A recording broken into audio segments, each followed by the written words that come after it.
If you're planning to open a beauty school, here's something I want you to hear before you spend your first dollar. Don't build the school until you've built the business plan. In this video, I'm going to show you exactly what needs to go into your beauty school business plan, from startup costs and pricing to enrollment, staffing, marketing, and financial projections. Many beauty academies close before they ever graduate a single student. Founders often burn through their initial capital on rent and equipment because they guessed at what their local market actually needed. In Chapter 2, we are eliminating that guesswork. We are going to turn your theoretical vision into a concrete, legally compliant business strategy. Go ahead and open your workbook to the Build the Plan chapter, and let's prepare to map your local area.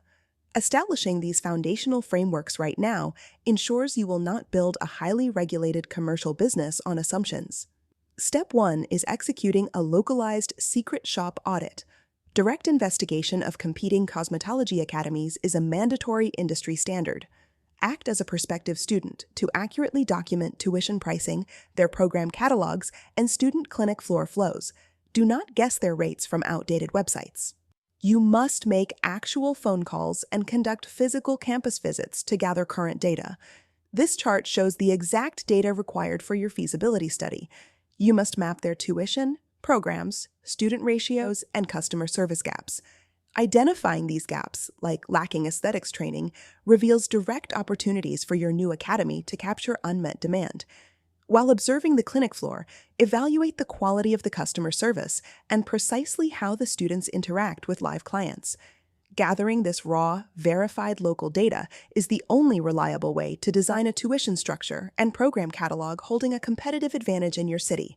With your market data gathered, we must decide how your physical school will be established. We use the buy versus build matrix to weigh your two operational models.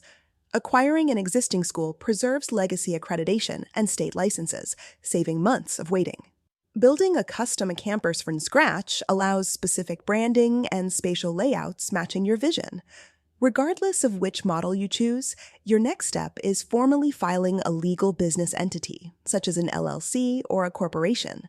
A critical mistake founders make is operating as a sole proprietor.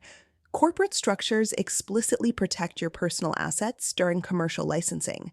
Securing your local business licenses under a properly structured corporate entity establishes the legal armor necessary to safely operate a high-liability educational institution.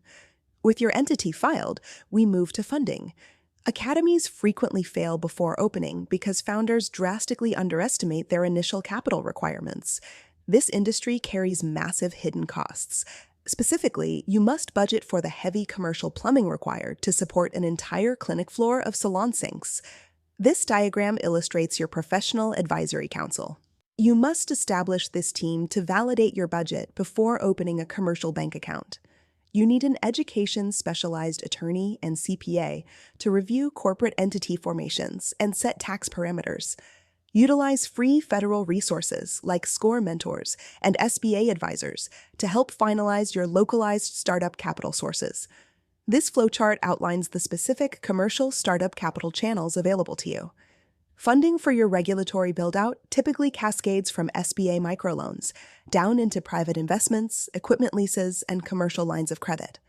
Building a beauty empire in isolation leads to bankruptcy, but utilizing this verified funding framework with expert advisors guarantees a structurally sound launch. Here are your required strategic action items. Audit 3 competitors, select your build strategy, file your LLC, and engage an SBA advisor. By executing these steps, you have successfully transitioned your theoretical vision into a legally compliant business strategy.